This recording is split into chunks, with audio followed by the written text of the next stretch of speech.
Salam 38 tahun yang merupakan karyawan toko grosir di kota Makassar. Kehilangan uang 400 juta rupiah usai dirampok oleh seorang pria yang membawa senjata tajam jenis parang. Rekaman CCTV saat korban dirampok viral di media sosial. Perampokan itu dialami korban di Jalan Anuwang, Kecamatan Mamajang pada Senin 21 April sekitar jam 17.30 WITA.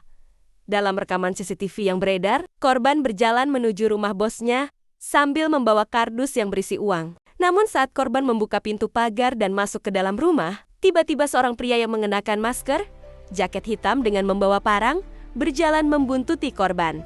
Kemudian pelaku mengetok pintu pagar dan mengancam salam dengan parang, lalu mengambil kardus yang berisi uang 400 juta rupiah. Setelah itu, pelaku langsung kabur dari lokasi.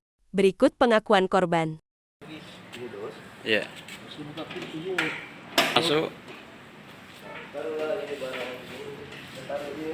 Iya. Kardus, saya tutup kembali.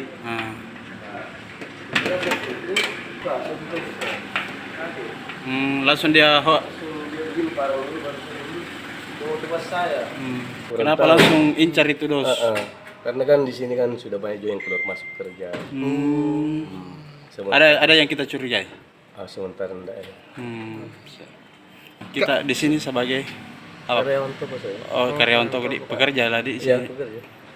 Tapi ini Moji mempertegas ini, memang isinya di dalam sekitar 400 juta atau Saya kan cuma bawa enggak tahu Iya. nominalnya berapa. Tapi perintah bos katanya 400 gitu ya. Katanya bos kurang lebih sih ya. Tapi memang biasa diisi dos gitu, Pak. Ya, saya hampir tiap hari juga di sini. tapi memang kita dipercayakan sering bawa itu, Pak Di. Ya begitu karena saya jangan disuruh sendiri. Enggak ada yang selain saya enggak ada.